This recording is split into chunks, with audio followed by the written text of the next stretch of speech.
This is lecture number DR057AA13. It is the 57th lecture of the Mega Genius Lectures and the 13th lecture of the Advanced Ability series. It was recorded on September 2nd, 2016. The title of this lecture is The Man in Astrakhan from the Great Mystery of Jack the Ripper, Parts 5 and 6. It is 40 minutes long, copyright 2009, 2012, and 2016 by Mega Genius Incorporated, all rights reserved. This lecture is protected by internationally valid copyright. It may not in whole or in part be duplicated, transmitted, or otherwise reproduced without the express permission of Mega Genius Incorporated. Unauthorized translation, importation, or distribution is a violation of applicable laws. Mega Genius is a United States federally registered trademark and service mark. And now, here is Mega Genius.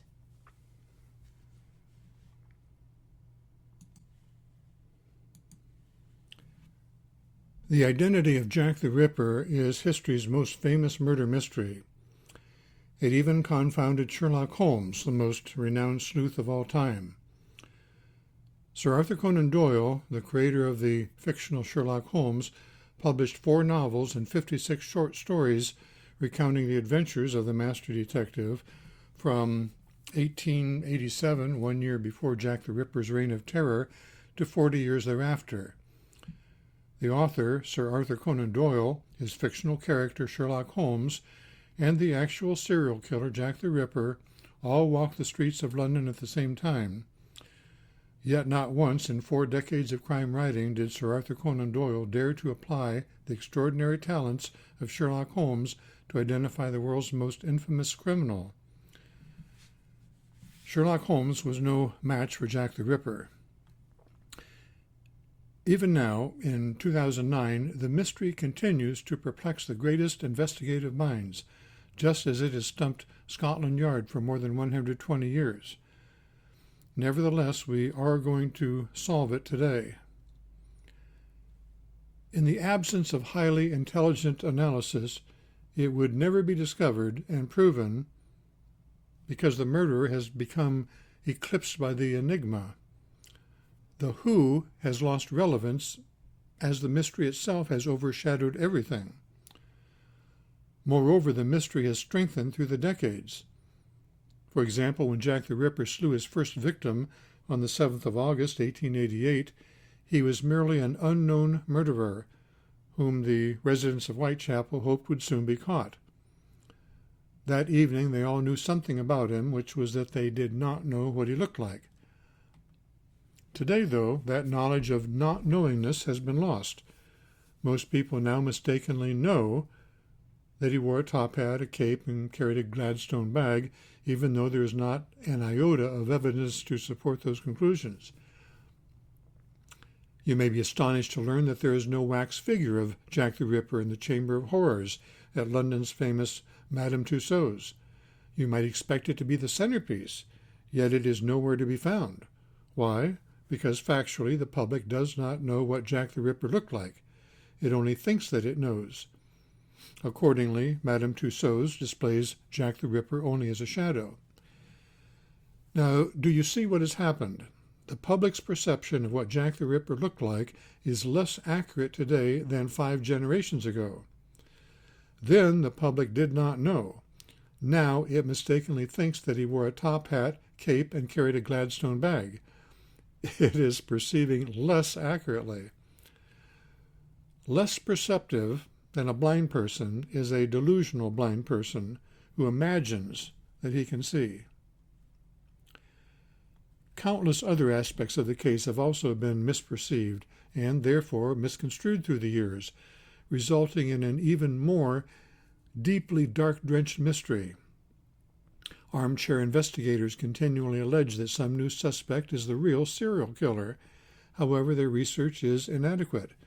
They accept falsehoods as facts, disregard evidence to the contrary, and misplace importance.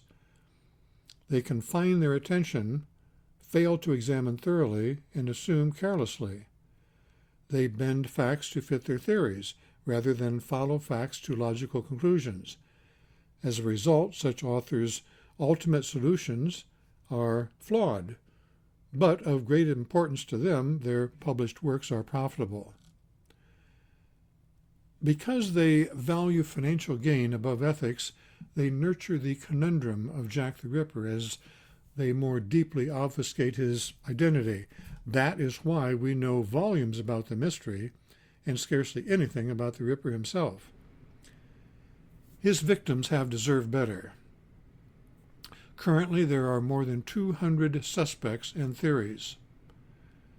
The 10 most popular seem to be George Chapman, also known as Severin Klosowski, The Royal Conspiracy, Aaron Kaminsky, Montague John Druitt, James Maybrick, Francis Tumblety, Walter Sickert, Joseph Barnett, The Lodgerer, and even an unknown woman referred to as Joe the Ripper. None of them, however, is the actual perpetrator. It is high time that we turned to the final page of this whodunit, and we can, because what geniuses ponder, megagenius knows. Venture back again, deeply within the Victorian shadows of yesterday, through the swirling midnight fog, along the narrow alleys of Spitalfields, past the flickering gas lamps near the 10 Bells pub, and let's intelligently investigate the identity of the most famous serial killer in the recorded history of the world, Jack the Ripper.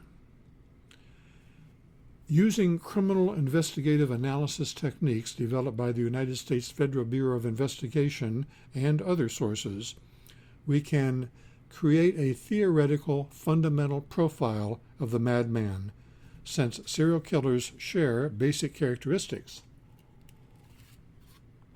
1. Serial killers are almost always white males. Jack the Ripper probably was too.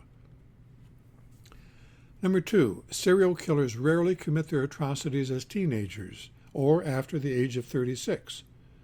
Therefore, we can expect Jack the Ripper to have been about 20 to 35 years old. Serial killers must know their hunting grounds and avenues of escape. Therefore, they usually prowl for and attack their first victims close to their own so-called backyards. Now, Jack the Ripper stabbed to death his first victim, Martha Tabram, at number 47 George Yard Buildings, 2 blocks south of the 10 Bells pub. Therefore, the Ripper almost certainly lived extremely close to that location. 4. Serial killers, if employed, are usually unskilled. Jack the Ripper was most likely a common laborer. Serial killers are rarely suspected by acquaintances or neighbors, as they usually appear rational and personable. The odds are that Jack the Ripper did too, even though some law enforcement officials in 1888 suspected that the Ripper was a wild-eyed, foaming-at-the-mouth madman. Given Scotland Yard's extensive house-to-house investigation in the Spitalfields and Whitechapel areas, the police probably questioned Jack the Ripper, but did not suspect him. Number 6. Serial killers do not mind the dead faces of strangers, but they often disfigure the faces of victims whom they know, in hopes of destroying their personalities.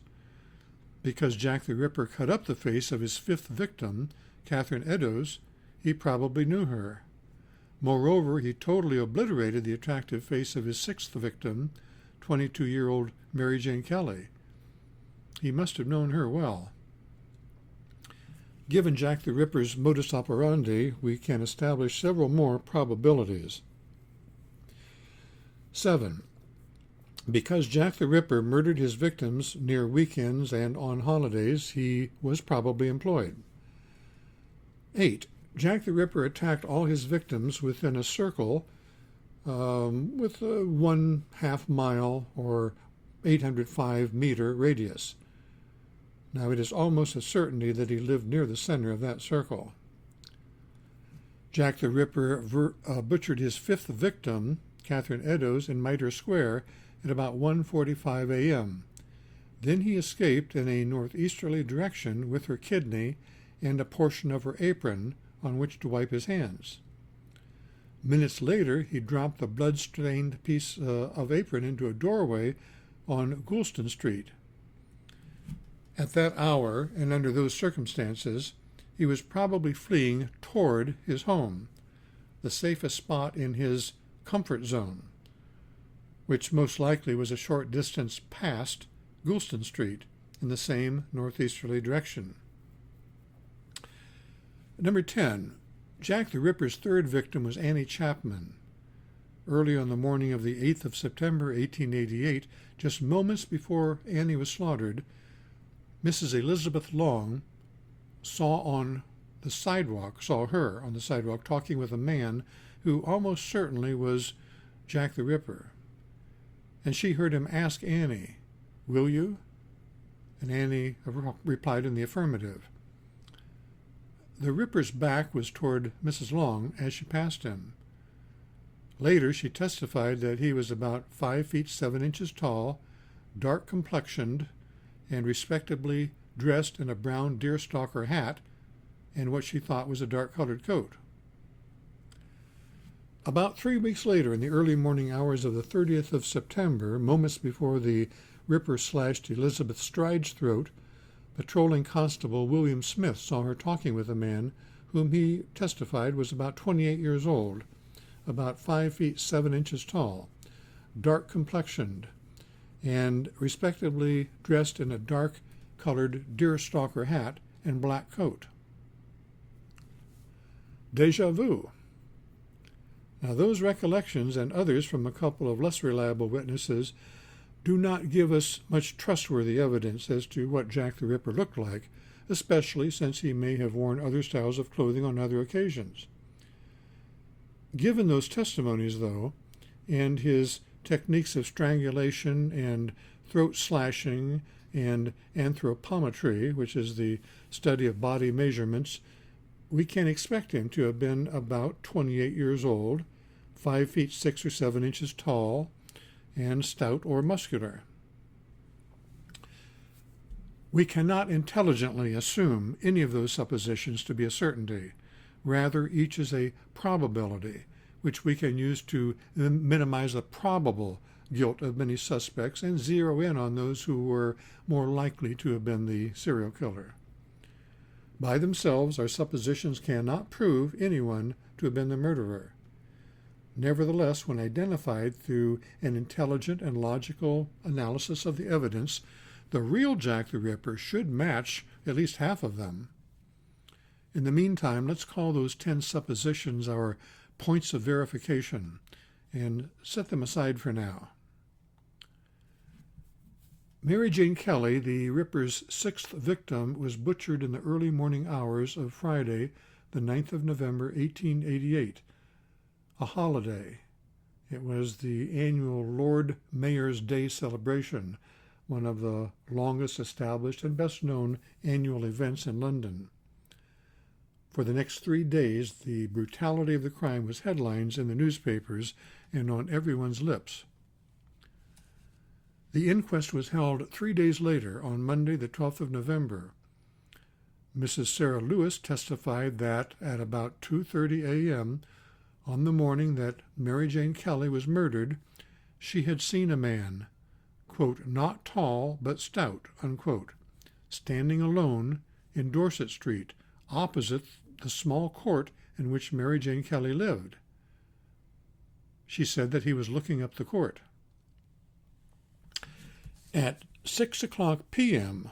on that same day, that man came to the Commercial Street Police Station and made a statement to Inspector Frederick G. Aberline of Scotland Yard, who was in charge of the detectives who were working on the case. His name was George Hutchinson, and this was his written statement. Quote, "About 2:00 a.m., 9th, I was coming by Thrall Street, Commercial Street, and just before I got to Flower and Dean Street, I met the murdered woman, Kelly, and she said to me, quote, "Hutchinson, will you lend me 6 pence?" unquote. And I said, quote, "I can't. I have spent all my money going down to Romford," unquote. She said, quote, "Good morning. I must go and find some money," unquote. She went away toward Thrall Street. A man coming in the opposite direction to Kelly tapped her on the shoulder and said something to her. They both burst out laughing. I heard her say, quote, "All right," unquote, to him, and the man said, quote, "You will be all right for what I have told you," unquote. He then placed his right hand around her shoulders. He also had a small parcel in his left hand with a kind of strap around it. I stood against the lamp of the Queen's Head public house and watched him. They both then came past me, and the man hung down his head with his hat over his eyes. I stooped down and looked him in the face. He looked at me stern. They both went into Dorset Street.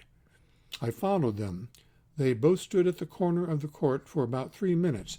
He said something to her. She said, quote, "All right, my dear, come along. You will be comfortable," unquote.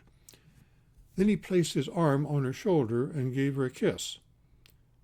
She said she had lost her handkerchief. He then pulled his handkerchief, a red one, out and gave it to her. They both then went up the court together.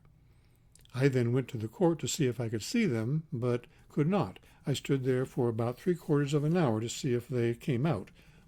They did not, so I went away," unquote. Now I'm going to read about 60 seconds of notes that Inspector Aberline added to Hutchinson's statement describing the man that Hutchinson had seen with Mary Jane Kelly. Incidentally, he references a word that I want to make sure that you understand. By the way, I speak 7 languages, 8, really, if you count English, which I'm still practicing. But the word that I want to make sure that you understand, so there is no confusion as I read Inspector Aberline's notes, is a Russian word. Now, in Russian, one might ask, "Что это?" meaning, what is it?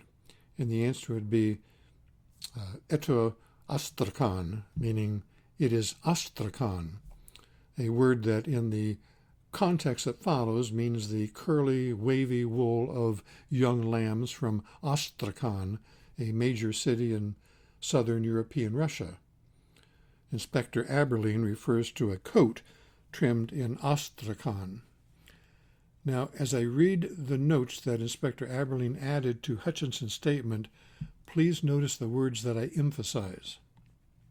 Quote, description: age about 34 or 35, height 5 feet 6, complexion pale, dark eyes and eyelashes, slight mustache, curled up on each end and hair dark, very surly looking. Dress, long dark coat, collar and cuffs trimmed Astrakhan, and a dark jacket under, light waistcoat, dark trousers, dark felt hat turned down in the middle, button boots and gaiters, meaning spats, with white buttons, wore a very thick gold chain, white linen collar, black tie with horseshoe pin, respectable appearance, walked very sharp. Jewish appearance, can be identified, unquote. Now, Inspector Aberline subsequently wrote in his report of the 12th of November that George Hutchinson said that he had occasionally given Mary Jane Kelly a few shillings throughout the 3 years that he had known her, and that he had been surprised to see a man so well dressed in her company, which had caused him to watch them.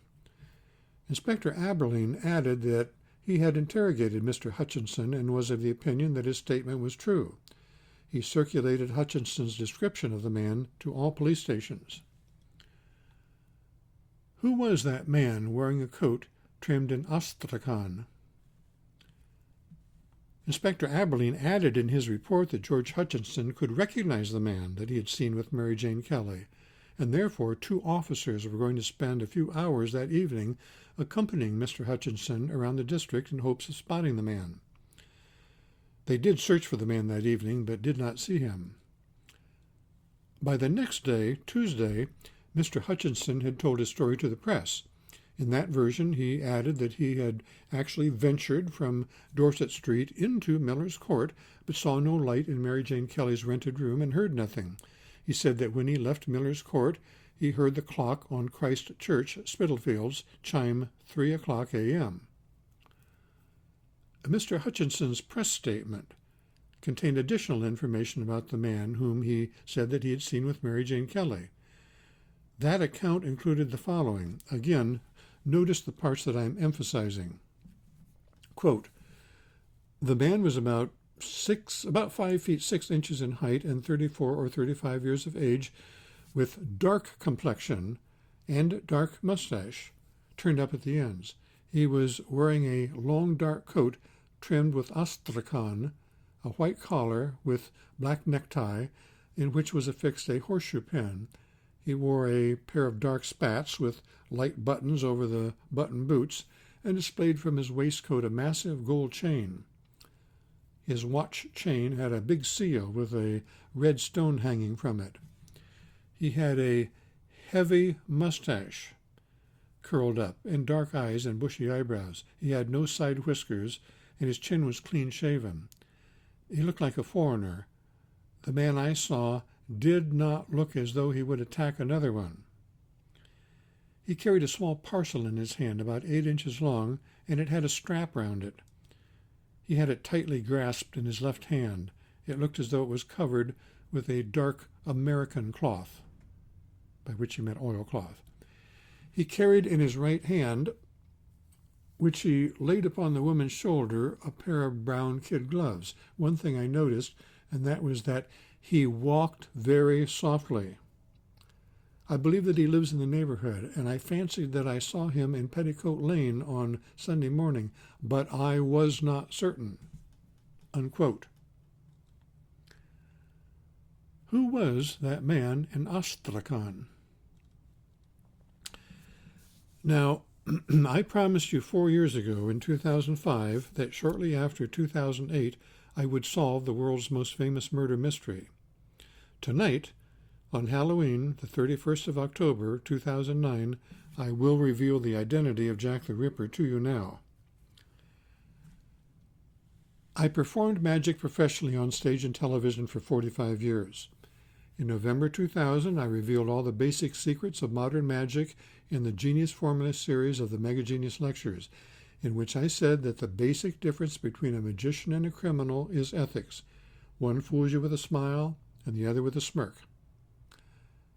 When you watch a magician perform, notice anything that he does that does not make sense, or that seems out of place, or that does not quite fit. There is a reason, and if you want to solve the mystery, I told you need to find out what it is. I told you that in our investigation of Jack the Ripper, we also need to notice any piece of that puzzle that does not make sense, or that seems out of place, or that does not quite fit, and that we should never force, ignore, avoid, or try to explain away a piece. Again, there is a reason that any puzzle piece does not fit properly, and if we want to solve the mystery of Jack the Ripper, we need to find out what that is. Did the man in Astrakhan have a pale complexion or a dark complexion? Did the man in Astrakhan have a slight mustache or a heavy mustache? Did the man in Astrakhan have a very surly, menacing look, or did he not look as if he would attack someone? Did the man in Astrakhan have a very sharp walk or a very soft walk? Could George Hutchinson identify the man in Astrakhan or not? He confirmed to Inspector Aberline that he could. And, according to the press, he said, quote, "I could swear to the man anywhere," unquote. But then the press quoted him as saying that he could not be certain. Which was it?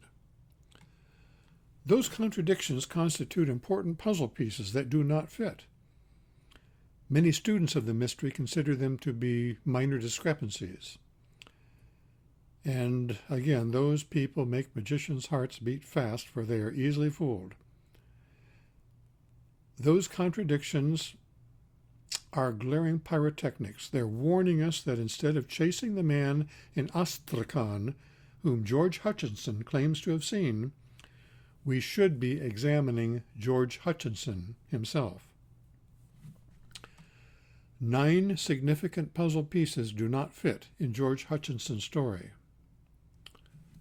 1. A rational person may have difficulty recalling a datum, but he will not remember it as opposing data.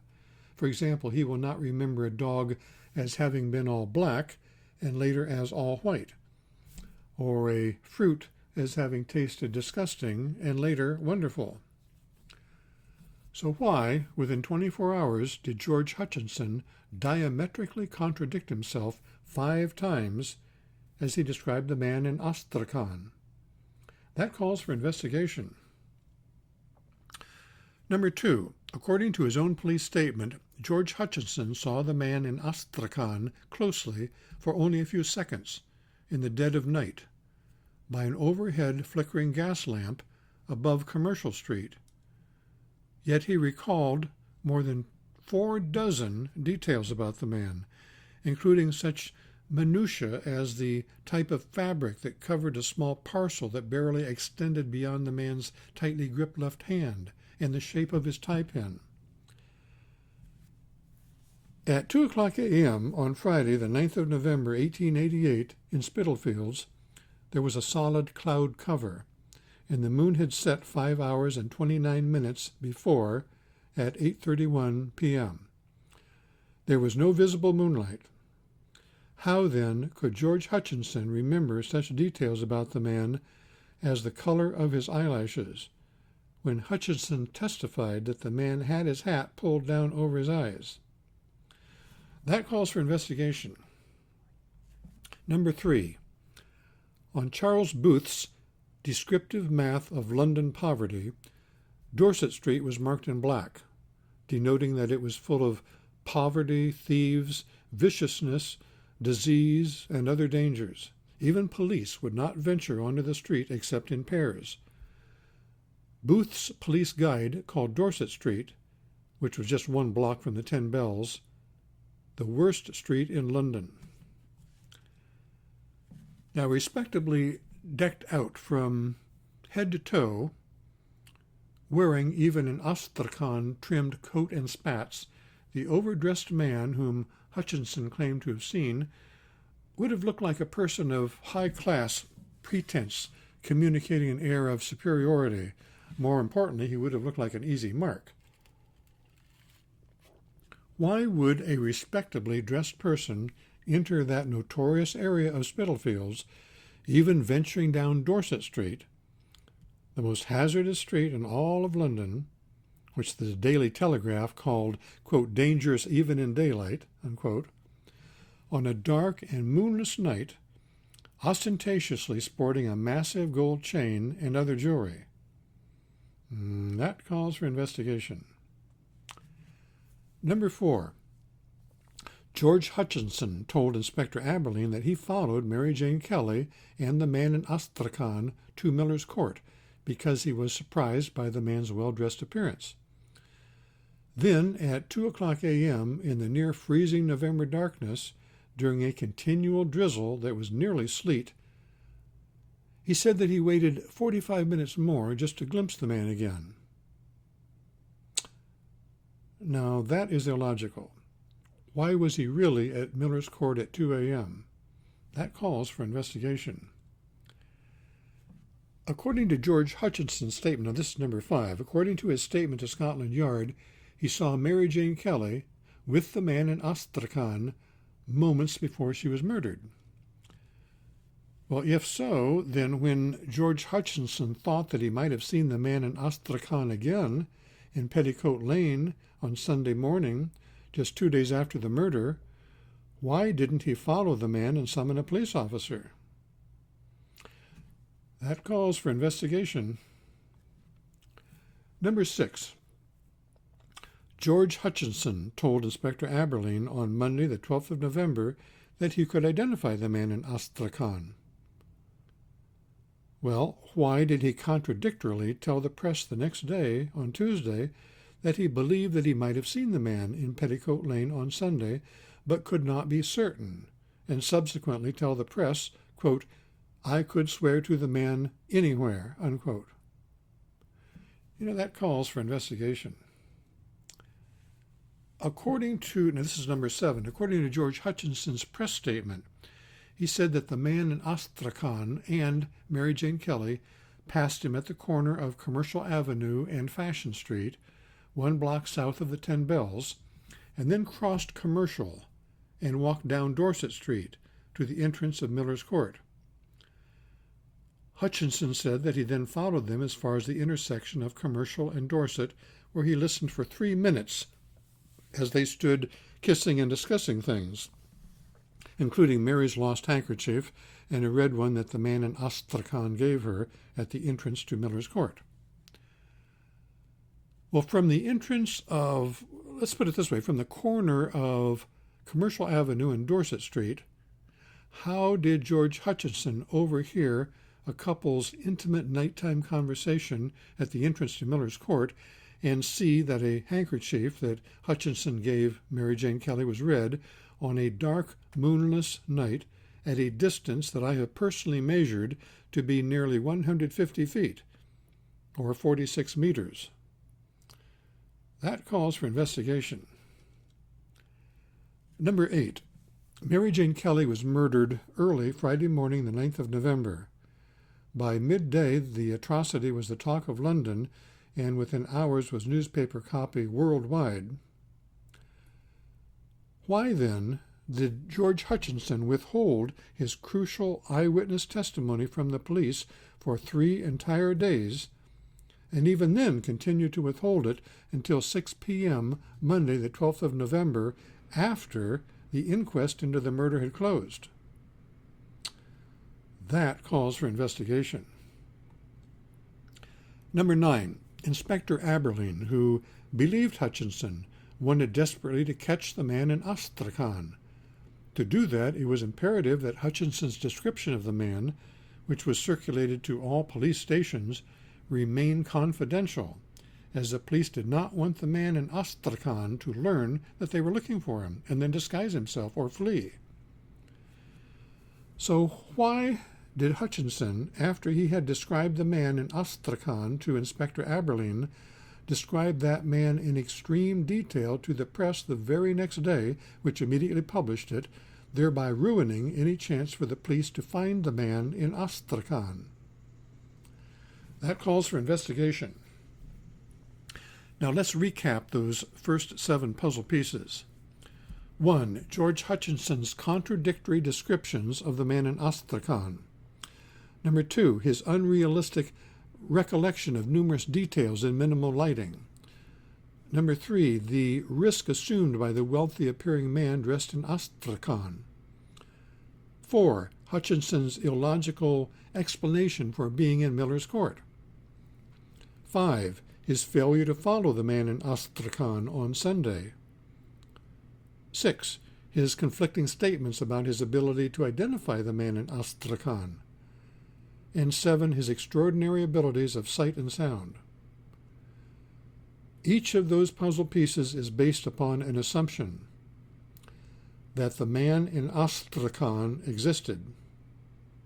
But did he? Let's consider the possibility that he did not. If the man in Astrakhan did not exist, then the first 7 puzzle pieces were merely the result of George Hutchinson's untruthful statements. Voila!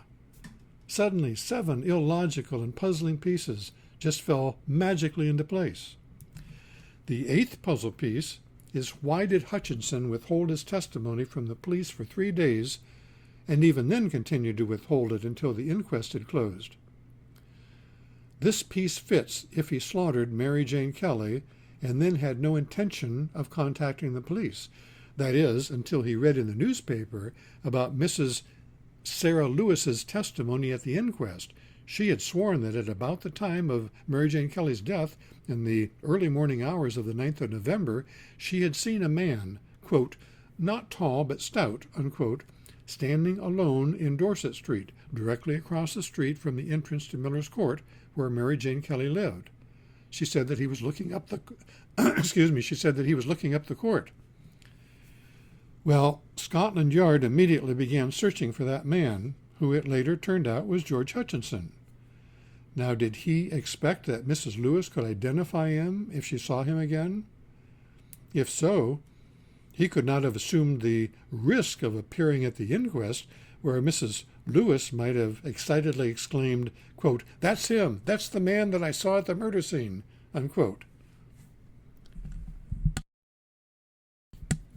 Neither could he have risked allowing the police to track him down after Mrs. Lewis had testified. Now that would explain why, at 6:00 p.m. on Monday, the 12th of November, after the inquest had closed, Hutchinson only then walked into the Commercial Street Police Station and daringly confronted the police with an imaginary scenario to explain why he had been seen directly in front of Miller's Court near the time of the murder by Mrs. Lewis. The ninth and last puzzle piece fits if Hutchinson's reason for spilling the confidential description of the man in Astrakhan to the press on Tuesday, the 13th of November, just hours after he had revealed those details to the police, was to give that imaginary suspect a reason to disguise himself or flee, thereby creating a convincing reason why the man in Astrakhan, who never existed, could never be found. Throughout the world, investigators of the case of Jack the Ripper believe that George Hutchinson was the witness most likely to have seen Jack the Ripper. And I will bet that he was, every time that he looked in the mirror. Inspector Frederick G. Aberline was an admired, knowledgeable, and highly capable law enforcement officer of Scotland Yard in charge of the detectives. Yet could it be that the key to solving this baffling case was merely a matter of not assuming that Inspector Aberline was infallible? As the door to the identification of Jack the Ripper remained sealed like a tomb for more than 120 years, merely because one, quote, expert, unquote, Inspector Aberline, had an erroneous opinion? Obviously, Scotland Yard made some crucial mistake in this case. Why? Because they never caught the Ripper.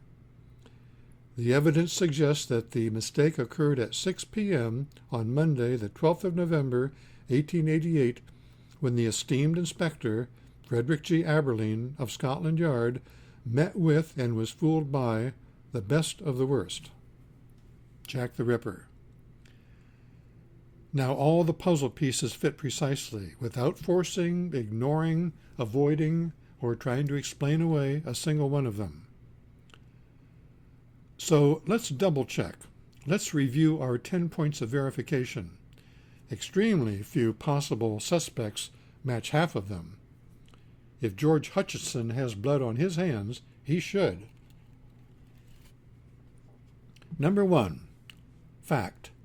Serial killers are almost always white. Was George Hutchinson a white male? Well, they're almost always white males, actually, I should have said. And was he a white male? And the finding is yes. Number 2, fact. Serial killers usually commit their atrocities between the ages of 20 and 35. Was George Hutchinson within that age range? Finding is yes. Number 3, fact. Serial killers usually prowl and attack their first victims close to their own, quote, backyards, unquote. Now, the Ripper stabbed to death his first victim 2 blocks south of the 10 Bells at number 47 George Yard Buildings. Did George Hutchinson live extremely close to that location? Finding, yes. He lived at the Victoria Working Men's Home at 39 to 41 Commercial Street at the corner of Wentworth Street and Commercial, just 1 block west of that crime scene. Number 4, fact. Serial killers, if employed, are usually common laborers. Was George Hutchinson a common laborer? Finding, yes. Number 5, fact. Serial killers usually appear rational and personable. The police probably questioned Jack the Ripper but did not suspect him. Did the police question George Hutchinson but then conclude that he was not a suspect? Finding: yes. Inspector Aberline questioned George Hutchinson on the 12th of November and that evening stated in writing that he believed Hutchinson's statement was true. Number 6. Fact: serial killers are likely to disfigure the faces of victims whom they know in hopes of destroying their personalities. Did George Hutchinson know Mary Jane Kelly? Finding: yes. He had known her for 3 years, by his own admission. Number 7. Fact: Jack the Ripper's victims were murdered near weekends or on a holiday, so in all probability he was employed. Was George Hutchinson employed? Finding: yes, until shortly before the murder of Mary Jane Kelly, who was then murdered on a Friday, the day before the holiday of the Lord Mayor's Day. 8. Fact: all of Jack the Ripper's victims were attacked within a circle with a 1/2 mile or 805-meter radius. The serial killer almost certainly lived near the center of that circle. Did George Hutchinson? Finding: yes. He lived only 2 blocks from dead center. Number 9. Fact: after murdering his 5th victim, Catherine Eddowes, in Mitre Square, Jack the Ripper escaped in a northeasterly direction and tossed her blood-stained piece of apron into a doorway at 108 to 119 Wentworth Model Dwellings on Goulston Street. The Ripper's home was most likely a short distance past Goulston Street in the same northeasterly direction. Is that where George Hutchinson's home was located? Finding: yes. In fact, the doorway where the bloody piece of apron was found was precisely on the most direct route that Hutchinson could have taken to where he lived, which was just 2 blocks past Goulston Street in a northeasterly direction. Number 10. Fact: Jack the Ripper was almost certainly stout or muscular.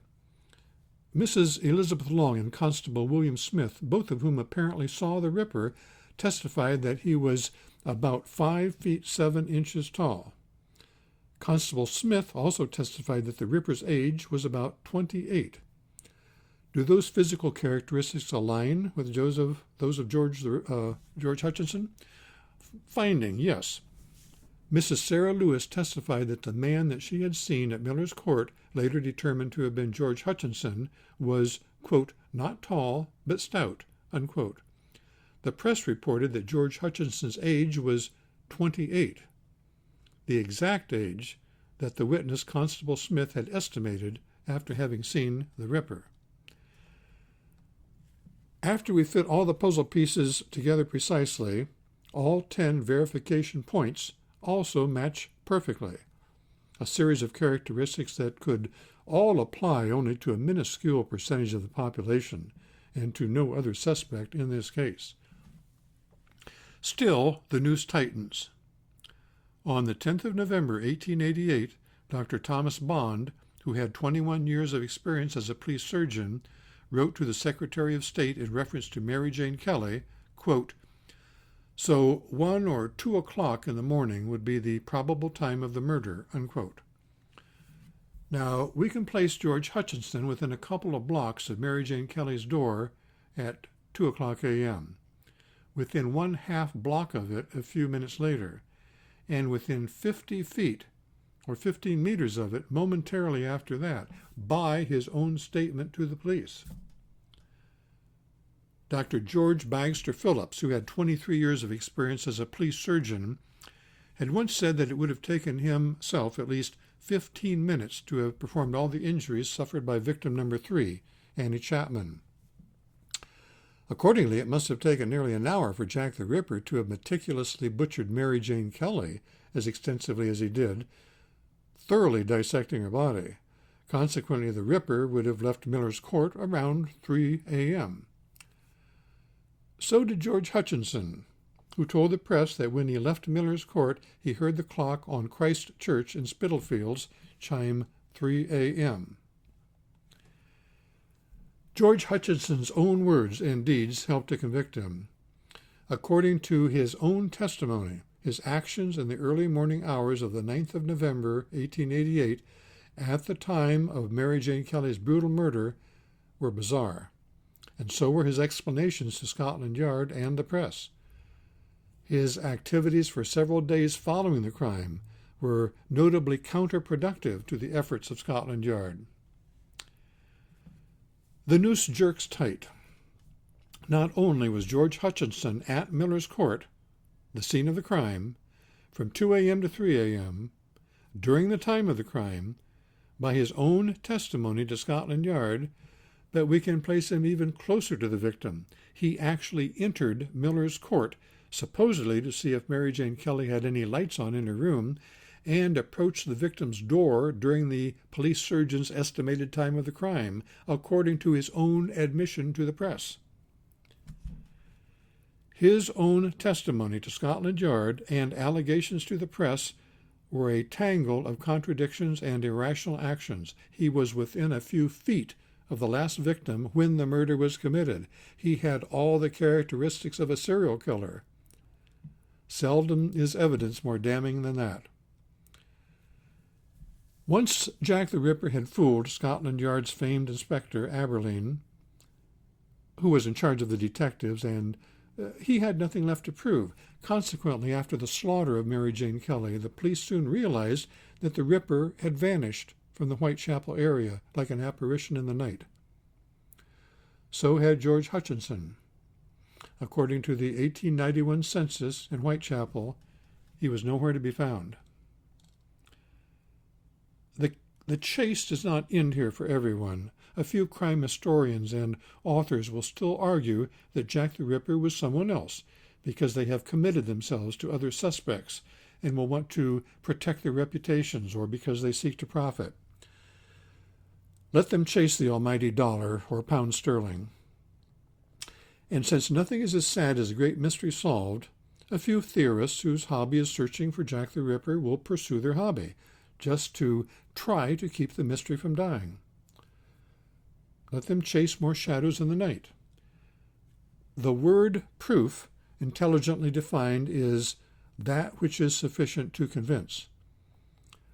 Now, considering only the data that I have presented and reviewed, without the benefit of additional evidence that I'm not at liberty to disclose at this time, I could prove this case to a jury, not just by preponderance of the evidence, but beyond a reasonable doubt.